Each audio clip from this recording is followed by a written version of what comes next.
کیوں وقت پر تمہاری نماز ہوتی نہیں؟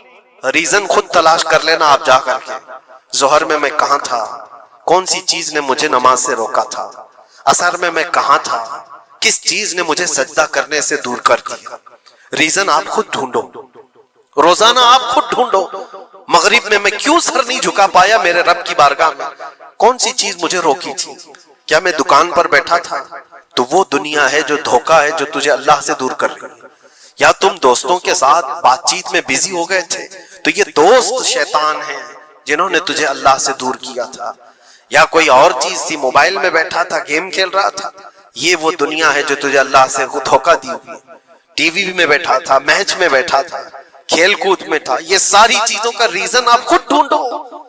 یہ عبادتوں سے کون ہے جو مجھے دور کیا ہے؟ اللہ کریم کی بارگاہ میں سر جھکانے سے کون سی چیزیں روک رہی ہے؟ مجھے بتاؤ قسم رب ذوالجلال کی، آج کسی نے تمہارے گردن پر تلوار رکھی ہے کہ اگر سجدہ کرو گے تو کاٹ دیے جاؤ گے، مار دیے جاؤ گے؟ کسی نے تم کو نیزہ دکھا کر کہا کہ مسجد جاؤ گے تو گھونپ دیا جائے گا؟ کوئی چیز نہیں ہے، تمہارا نفس ہے جو تمہیں دور کیا ہوا ہے، تمہاری اپنی وہ چیزیں ہیں جن کو تم دل سے لگائے ہوئے ہو۔ اللہ کریم کی بارگاہ میں آنے کے لیے جو اہمیت تمہیں دینا چاہیے وہ دوسروں کو اہمیت دینے لگ گئے۔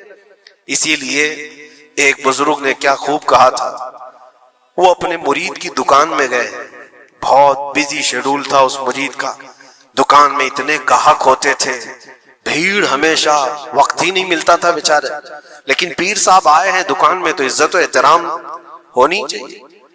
اپنے مرشد کو اس نے بلایا اور کرسی پر بٹھایا، بہت دیر تک وہ اس کی دکان میں پڑھتے رہے، بیٹھے رہے، وہ بھی خوش باش تھا، پیر صاحب آئے پڑھے تو اور برکت، اور اس کو وقت ہی نہیں ہے۔ تھوڑی دیر کے بعد پیر و مرشد نے اس کے دکان کی چیزیں اٹھا کر کے جو ڈبے وغیرہ تھے سونگنے لگے، یہ سونگا وہ سونگا۔ اس مرید نے پوچھا حضور یہ آپ کیا کر رہے ہیں، کیا سونگ رہے ہیں؟ کہا میں یہ دیکھ رہا ہوں کہ ان ڈبوں میں کہیں تو پخانہ تو نہیں کرتا، کہیں تو اپنی حاجت اسی میں تو نہیں کرتا۔ اس نے کہا کیوں آپ ایسا کہہ رہے ہیں؟ کہا تو جتنا بیزی ہے جانے کا موقع کہاں ملتا ہوگا، یہیں تو اپنا ٹوائلٹ بھی کرتا ہوگا۔ اس نے کہا حضور اتنا وقت تو نکال لیتا ہوں، طہارت کے لیے جا سکتا ہوں، استنجا پخانے کے لیے تو جا سکتا ہوں۔ زوردار تماچا انہوں نے لگایا، اپنے پیٹ کی گندگی نکالنے کے لیے تیرے پاس وقت ہے، اس رحمان کے دربار میں سر جھکانے کے لیے تیرے پاس وقت نہیں، تو نے کس چیز پر اپنا دل لگا رکھا ہے؟ یہ تھی ان کی تربیت۔ حقیقت ہے میرے عزیزوں، ہم اگر ریزن ڈھونڈیں تو چھوٹی چھوٹی چیزوں کے لیے ہم اپنا وقت بھی دیتے ہیں، پیسے بھی دیتے ہیں، لیکن اللہ کریم کے ساتھ تمہارا کیا سلوک ہے؟ یہ حدیث سنا کر میں بس ختم کرتا ہوں۔ اللہ کریم خود فرماتا ہے، یہ حدیث قدسی ہے، حدیث قدسی اس کو کہتے ہیں، فرمان اللہ کا ہے، زبان رسول اللہ کی۔ اللہ فرماتا ہے انا عند ظنی عبدی بی، بندہ میرے متعلق جیسا گمان کرتا ہے میں اس کے ساتھ ویسا سلوک کرتا ہوں۔ تم اللہ کریم کے لیے کیا مقام رکھتے ہو اپنے دل میں؟ اللہ کی بارگاہ میں آتے ہو تو کس طرح؟ اسی لیے حضرت رابعہ بصریہ رضی اللہ تعالیٰ عنہا کو ہم نے سنا ہے کہ جب وہ نماز کے لیے جاتی تو دلہن کی طرح سج کے جاتی تھی، پورے تیار ہو کر۔ پوچھا ان سے کسی نے تو وہ کہتی تھی میں چاہتی ہوں کہ اللہ نے جتنی نعمتیں مجھے دی ہیں اس بادشاہ کو نہ دکھاؤں تو پھر کس کو دکھاؤں؟ اس بادشاہ کی بارگاہ میں جا رہی، دنیا والے سیٹھوں کے سامنے جانے کے لیے سجتے سورتے ہیں، میں خلاق العالمین کی بارگاہ میں جانے کے لیے سجتے ہیں۔ اور ہمارا کیا مزاج ہے؟ ہم نے دیکھا ہے مسجد میں آنے کا انداز کس کا کیسا ہے؟ تم بادشاہ دو جہاں کے دربار میں آ رہے ہو تو کس انداز سے آنا چاہیے؟ یہ ساری چیزیں آپ ذہن میں رکھو۔ اللہ کریم کے لیے تمہارے دل میں کیا مقام ہے؟ ظاہر سی بات ہے تمہیں آج بھی اپنے پیٹ کی غلاظت نکالنی ہو کہیں راستے پر تو شوچالیہ ڈھونڈتے ہیں اور پیسے دے کر کے جاتے ہیں۔ مسجد کی کیا کیا چیزیں مفت میں استعمال کرتے ہیں، کبھی اس کا خیال آتا ہے کہ ہم یہاں کی اے سی، یہاں کے پنکھے، یہاں کے قالین، یہاں کا پانی سب کچھ استعمال کرتے ہیں، لیکن مسجد میں جو ڈبہ گھومتا رہتا ہے تو لوگوں کو ایسا لگتا ہے کہ یہ تو صدر سیکریٹری کے لیے گھومتا ہے، یہ کمیٹی کے لیے جاتا ہو۔ آپ اس وہم و گمان سے نکل جاؤ اللہ کی بارگاہ میں 1 روپیہ بھی جو دیا جاتا ہے وہ شمار ہوتا ہے دنیا بھر کے تمام دولتوں سے زیادہ عزیز اللہ کی بارگاہ میں وہ پیسہ ہے جو یہاں صفوں میں آپ نے اللہ کے نام پر دیا ہوا ہے۔ اپنی عادت رکھو کہ مسجد کے لیے ہمارے دل میں کیا احترام ہے، دوسری دنیاوی کسی بھی چیز کو دیکھنے کے لیے ٹکٹ دیتے ہیں، وہاں چھوٹی موٹی چیزوں کو خرچ کرنے کے لیے ہم بے پناہ پیسے خرچہ کرتے ہیں، پان میں، بیڑی میں، سگریٹ میں، تھوکنے میں کتنے پیسے برباد کیے جاتے ہیں۔ اللہ تبارک و تعالیٰ کے نام پر جب بات آتی ہے تو کیوں دل پر یہ بوجھ ہوتا ہے؟ یہ علامت ہے کہ دل جب کالا ہو جائے اور رب تعالیٰ سے بندہ دور ہو جائے تو اللہ کی بارگاہ میں دینے سے وہ کترانے لگتا ہے۔ اپنے دل کا علاج کرو اور اللہ کی بارگاہ میں یہ دعا کرو کہ مولا مجھ پر میرے نفس کو غالب ہونے سے بچا لے اور میرے دل کو پاک کر کے تیری دربار میں ہمیشہ جھکنے والا دل بنا دے۔ یہاں تو پورا کئی لوگوں کی نماز ہی نیند میں ہو جاتی ہے۔ ہاں، جمعہ کا خطبہ تو اکثر نیند میں جاتا ہے، بعد میں پتہ چلتا ہے جب جماعت کے لیے امام کھڑے ہو رہے ہوتے ہیں، پورا خطبہ پتہ ہی نہیں۔ کچھ لوگ تقریر خواب میں سنتے رہتے ہیں اور خطبہ چوتھے آسمان پر پہنچے ہوتے ہیں۔ سورہ حشر کے بارے میں عرض کر رہا تھا، سورہ حشر جس کی آخری آیتیں میرے رب ذوالجلال کے اسماء حسنی ہیں، هو اللہ الذی لا الہ الا هو عالم الغیب والشہادۃ هو الرحمن الرحیم۔ یہ جو 3 آیتیں ہیں اس کی فضیلت میں فرمایا گیا کہ جو یہ رات کو پڑھ کر کے سوئے گا اللہ اسے شہادت کی موت عطا فرمائے گا۔ ہاں، اگر اس کا انتقال اس رات کو ہو گیا تو شہیدوں میں اٹھایا جائے گا۔ یہ آیتیں یاد کر لو، سورہ حشر کی آخری آیتیں ہیں، اس کی بڑی فضیلت ہے۔ اس کے بعد میرے آقا صلی اللہ تعالیٰ علیہ وسلم کے صحابہ کے متعلق اور صحابیات کے متعلق احکامات آئے ہیں سورہ ممتحنہ میں اور سورہ صف میں۔ اللہ تعالیٰ صحابہ کی تعریف میں فرماتا ہے ان اللہ یحب الذین یقاتلون فی سبیلہ صفا کأنہم بنیان مرصوص۔ بے شک اللہ اس جماعت سے بہت محبت کرتا ہے کہ جب وہ اللہ کی راہ میں لڑنے کے لیے صفیں لگاتے ہیں تو ایسے مضبوط کھڑے ہوتے ہیں جیسے سیسا پلائی ہوئی دیوار۔ صف کے نام سے پوری سورہ ہے، یہی صفیں ہیں۔ وہ صحابہ کی صفیں کیسی تھی جن کا ذکر قرآن میں آیا۔ ہاں میرے عزیزوں، ان کو چیر کر کے کوئی جا نہیں سکتا تھا، اتنی مضبوط صفیں ہوتی تھیں۔ آپ اندازہ کرو حضرت عمر فاروق رضی اللہ تعالیٰ عنہ کی شہادت جو ہوئی ہے نا، وہ مسجد نبوی میں ہوئی۔ آپ فجر کی نماز پڑھا رہے تھے، 1 رکعت پڑھا چکے تھے۔ ابو لولو مجوسی یہ آیا، حضرت عمر فاروق رضی اللہ تعالیٰ عنہ سے اسے بغض تھی، بغض اور عداوت تھی، بغض رکھتا تھا، تو اس نے ایک خنجر اپنے جبے میں چھپا کر رکھا تھا اور پہلی صف میں آ کر کھڑا تھا۔ جب حضرت عمر نماز پڑھا رہے تھے، 1 رکعت ہوئی تو پیچھے سے اس نے حملہ کیا۔ وہ خنجر اتنا سخت تھا کہ پیٹھ سے سینے کی طرف باہر ہے اور حضرت عمر مصلی پر گر گئے۔ لیکن مسجد نبوی میں صحابہ سب نماز پڑھ رہے ہیں، نہ نماز توڑے، نہ بھاگو پکڑو دوڑو، کچھ نہیں۔ حضرت عمر مصلی پر رہے، حضرت عبد الرحمن بن عوف جو پیچھے کھڑے تھے آگے بڑھ گئے اور 1 رکعت آپ نے پڑھائی، کسی نے نماز توڑی نہیں۔ وقت کا خلیفہ زخمی ہوا ہے لیکن صحابہ کی نماز ٹوٹی نہیں۔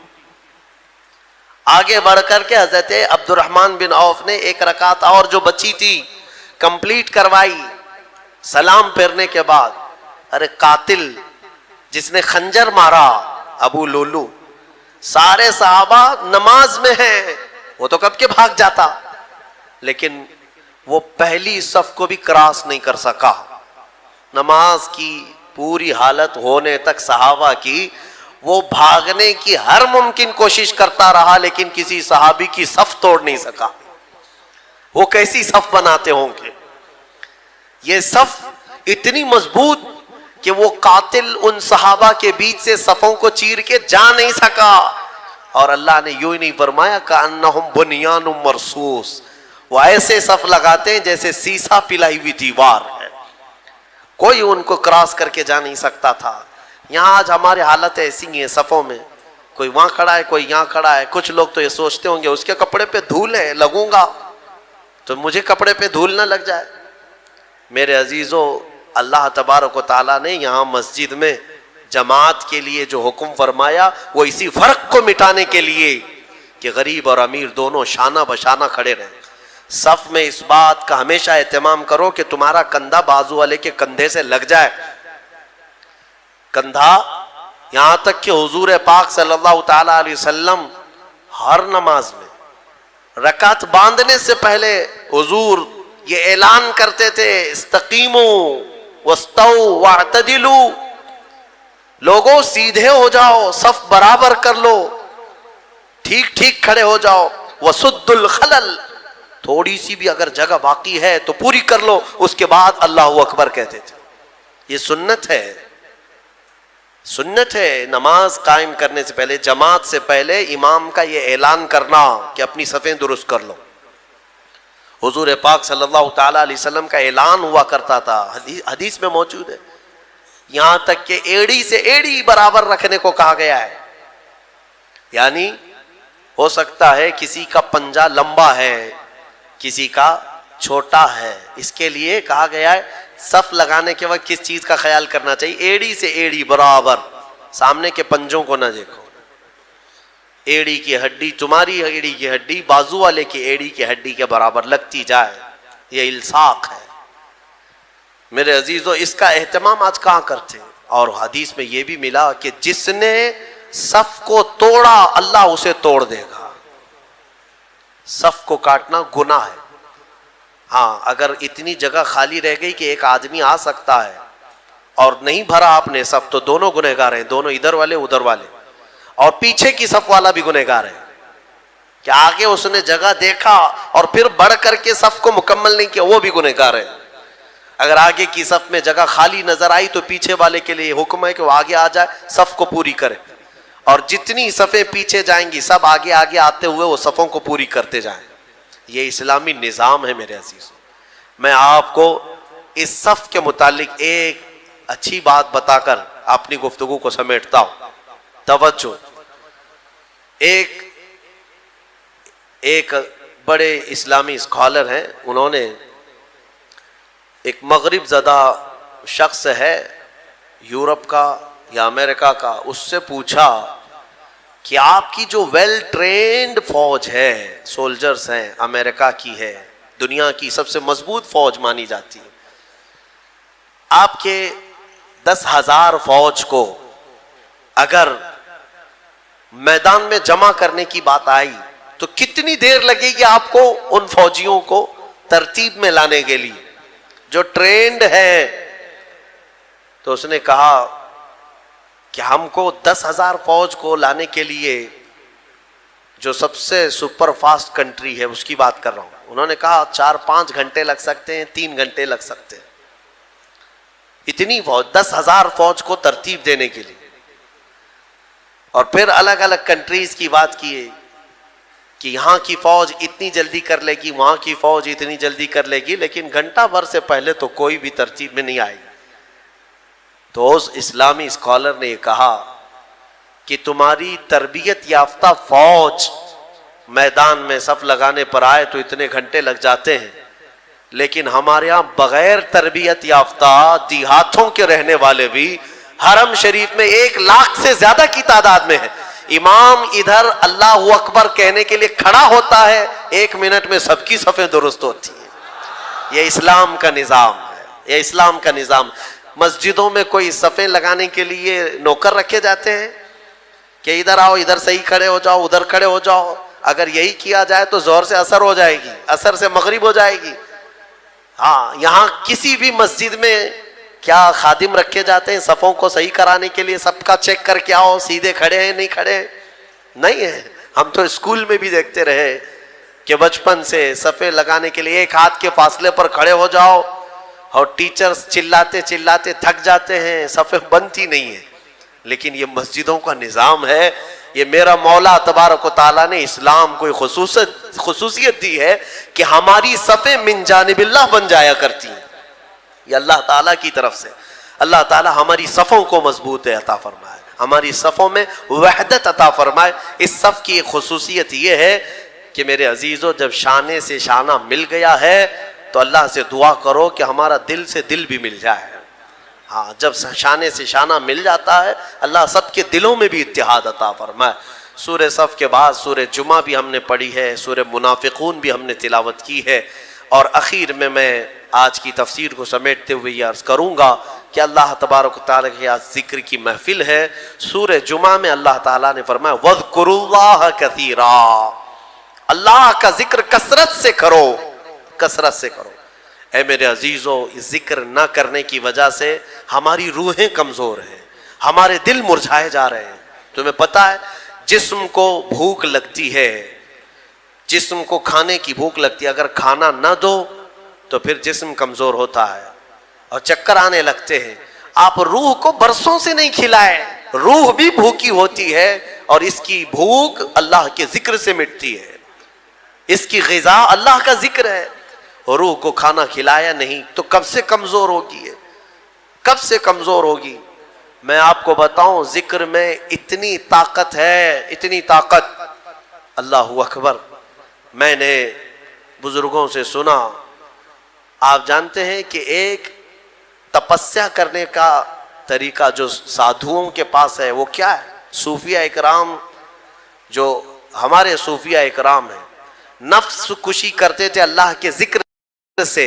اسی کو حاصل کرنے کے لیے بہت سارے سادھو بھی آیا کرتے تھے صوفیہ اکرام کے پاس۔ آج بھی مارہرہ مطہرہ میں یہ روایت موجود وہاں کی کتابوں میں ہے کہ کئی جگہ کے سادھو وہاں پر تربیت لینے آتے تھے۔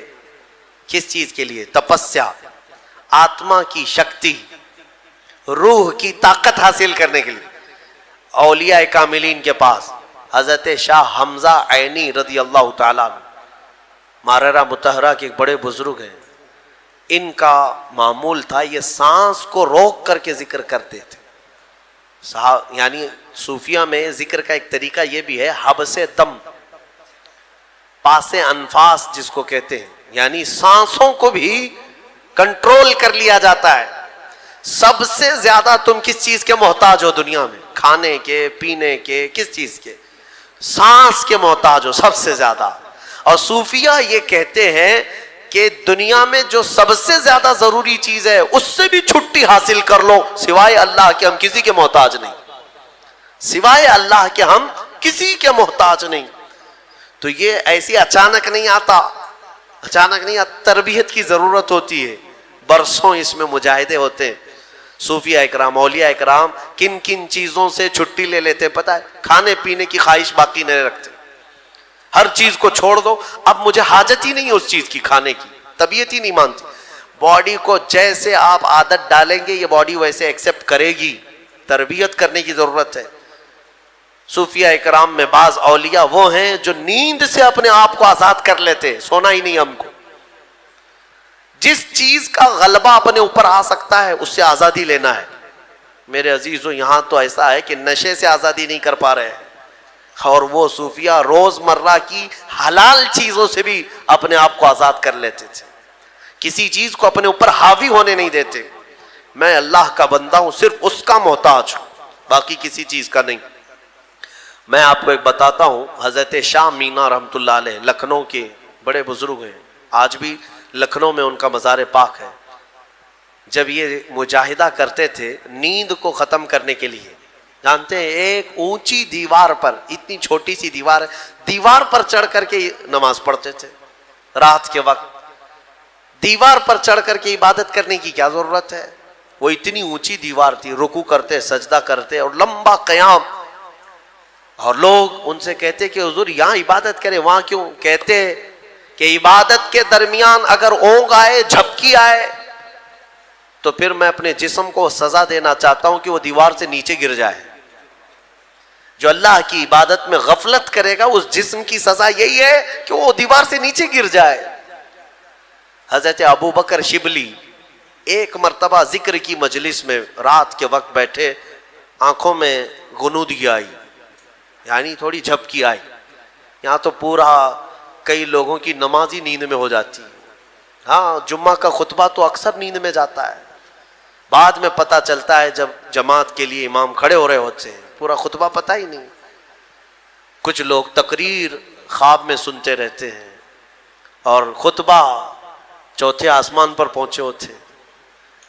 میرے عزیزو، حضرت ابوبکر شبلی کو ایک بار صرف جھپکی آئی تھی، اس کی وجہ سے انہوں نے کیا کیا جانتے ہیں؟ روز رات کو پھر جب ذکر کی مجلس میں بیٹھتے تھے تو آنکھوں میں نمک کا سرما لگاتے تھے، نمک میں سلائی پھیر کر کے اپنی آنکھوں میں لگا لیتے تھے، جس کی وجہ سے نمک لگا سکو گے آنکھوں میں، نمک کا پاؤڈر لگا سکو گے، جس کی وجہ سے ان کی آنکھوں میں خون آ جاتا تھا۔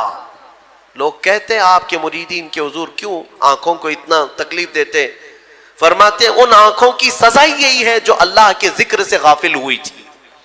ایک بار جو جھپکی آئی، یہ حاضر کیوں نہیں تھی مجلس میں؟ میرے عزیزو، یہ ذکر کے آداب جو ہے صوفیاء اکرام سے سیکھنے کی ضرورت ہے۔ کبھی کبھار آپ یہ ذکر کی مجلسیں قائم کرو اور پھر دیکھو تمہاری زندگی میں انقلاب نہ آئے تو پھر مجھ سے کہنا، دنیا پھیکی لگنے لگ جائے گی۔ میں محسوس کیا ہے جن نوجوانوں کو ہم نے ذکر کی عادت ڈالی، وہ رات کے 12 بجے بھی اپنی ساری مصروفیات چھوڑ کر، نیند وغیرہ چھوڑ کر، ممبئی جیسے شہر میں رات کے 12 کے بعد ذکر کی مجلس میں آتے تھے تو 400 سے 500 کی تعداد میں وہ پورے جمع ہو جاتے۔ ان کو کون سی چیز کھینچ لاتی؟ کیا ہم نان کھٹائی دے رہے ہوتے، پیسے دے رہے ہوتے؟ نہیں، جس کو ذکر کی لذت ملتی ہے وہ کھانے سے زیادہ بھوکا ذکر کا ہو جاتا ہے، اسے بھوک لگنے لگتی ہے۔ عادت ڈال کر کے تو دیکھو اس ذکر کی مجلس کو، میں رہوں نہ رہوں، آپ وقتاً فوقتاً اپنے گھر میں بھی ہفتے میں ایک مرتبہ 10 منٹ کے لیے صحیح اپنی آنکھیں بند کرو اور ذکر کرو، اور مولا کے کریم کی بارگاہ میں اپنے آپ کو سپرد کرو کہ مولا میں دنیا سے بھاگ کر تیرے دربار میں آیا ہوں، تو اپنی پناہ میں مجھے رکھ اور میرے حوالے مجھے 1 منٹ کے لیے بھی مت فرما، میرے نفس کے حوالے مجھے مت فرما۔ یہ دعا کرو، اللہ تعالیٰ تمہارے دلوں کو قویت عطا فرمائے گا۔ الا بذکر اللہ تطمئن القلوب، قرآن کی آیت ہے، مولا فرماتا ہے آگاہ ہو جاؤ، اللہ کے ذکر سے دلوں کو قرار ملتا ہے، دلوں کو سکون ملتا ہے۔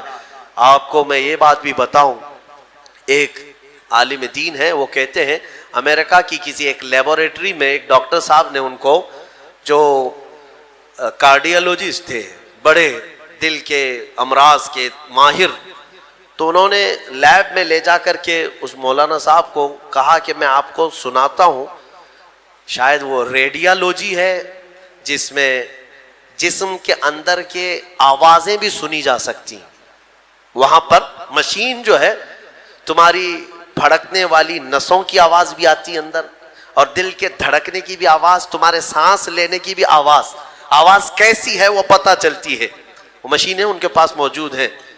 تو وہ ڈاکٹر صاحب جو دکھانے کے لیے گئے تھے مولانا صاحب سے کہنے لگے کہ ہماری مشینیں جو آواز سناتی ہیں ہر ایک کی ہم نے ورڈز بنائے ہیں، دل کیا کہتا ہے، یعنی سانس لیتے ہیں تب کیسی آواز آتی ہے، ہر ایک کی ایک ورڈز ہوں گے نا، ورڈز ہوں گے۔ کوے کی زبان سے آواز نکلتی، الفاظ نہیں ہوتے، لیکن آپ سے پوچھیں گے تو آواز کیسی ہوتی ہے تو آپ کہیں گے کائیں کائیں کرتا ہے۔ ہاں، آپ چین چین کیوں نہیں کرتے؟ کوے کی آواز کو کائیں کائیں، مشابہت کی اس سے ملتی جلتی آواز آپ نکال کے بتائیں گے۔ تو وہ ڈاکٹر صاحب کہنے لگے ہماری مشینوں پر جو دل کے دھڑکنے کی آواز آتی ہے اس کو ہم نے جو ورڈز دیے ہیں وہ دل کرتا ہے لب لب لب لب لب لب، انہوں نے یہ ورڈز دیے۔ وہ مولوی صاحب نے فرمایا کہ میاں آپ نے آواز تو سنی لیکن حقیقت تک نہیں پہنچے، حقیقت میں دل کی جو آواز ہے وہ رب رب رب رب کہتی ہے، یہ جو دھڑکن کی آواز ہے۔ میرے عزیزو، ہمارے دل کو بھی حاجت ہے میرے مولا کی، اس کو جب ذکر کی عادت ڈالو گے ایک وقت ایسا آئے گا، میں آپ کو بتاؤں، سرکار مفتی اعظم ہند شہزادہ اعلی حضرت، ہاں آپ کی عمر 90 سال کے قریب ہو گئی، اور ان کو دیکھی ہوئی آنکھیں آج بھی زندہ ہیں، ان کے مریدین ہیں ابھی بھی موجود ہیں، وہ بوڑھے ہو چکے، لیکن ان کی زندگی ایسی پاکیزہ گزری ہے، تقوی و طہارت کے وہ امام تھے، مفتی اعظم ہند۔ آپ سوچیں 90 سال کی عمر میں جب وہ یہ کہتے ہیں کہ میری زندگی میں جوانی کب آئی اور کب گئی مجھے پتہ ہی نہیں چلا، یہ کون کہہ سکتا جس نے جوانی کی عیش نہ کیا ہو؟ ان کے متعلق ان کے خلیفہ ہیں، وہ فرماتے ہیں کہ اخیر زمانہ ان کا جو نزع کے عالم میں گزرا وہ بھی لمبا گزرا ہے. ہاں یعنی تکلیف بہت شدت کی تھی، تو سوئے رہتے بستر پر، ان کے حجرے میں جو جاتے مرید ہوں یا خلیفہ، کہتے ہیں کہ آپ بستر پر لیٹے رہتے، زبان بند رہتی، لیکن پورے کمرے میں اللہ اللہ اللہ اس طرح کی آواز آتی تھی.